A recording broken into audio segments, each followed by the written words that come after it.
আসসালামু আলাইকুম। কেমন আছেন সবাই? আশা করি ভালো আছেন। আজকে আলোচনা করব বিনা পরোয়ানায় কি কোনো পুলিশ কাউকে গ্রেফতার করতে পারে? এই সম্পর্কে সিআরপিসির সেকশন 54-তে বলা আছে 11টি ক্ষেত্রে পুলিশ কোনো ব্যক্তিকে বিনা পরোয়ানায় গ্রেফতার করতে পারেন। 11টি ক্ষেত্র কি কি?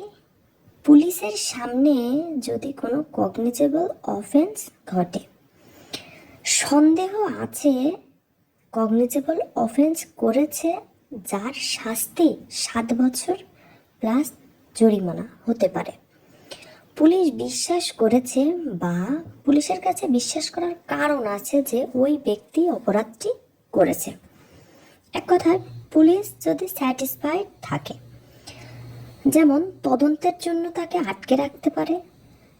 ওই আসামিকে যদি গ্রেফতার করা না হয়, উনি যদি বাইরে থাকেন, তাহলে যে অপরাধটা করেছে তার প্রমাণটা উনি যেন নষ্ট করতে না পারে। সেক্ষেত্রে আবার অ্যারেস্ট না করলে তাকে আর অ্যারেস্ট করা নাও যেতে পারে।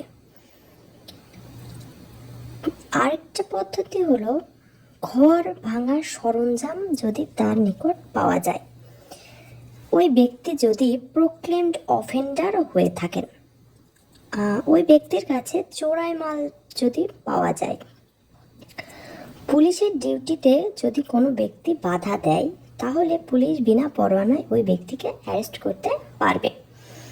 এমন ব্যক্তি যিনি সশস্ত্র বাহিনীতে ছিলেন, সেখান থেকে পালিয়ে এসেছে, বাংলাদেশের বাইরে বাংলাদেশের আইনে কগনিজেবল অপরাধ যদি করে থাকেন, মুক্তিপ্রাপ্ত আসামি 565(3) ধারা ভঙ্গ করলে।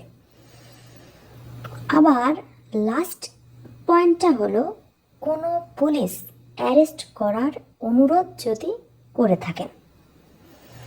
এই 11টি ক্ষেত্রে একজন পুলিশ বিনা পরোয়ানায় কোনো ব্যক্তিকে অ্যারেস্ট করতে পারেন। ধন্যবাদ।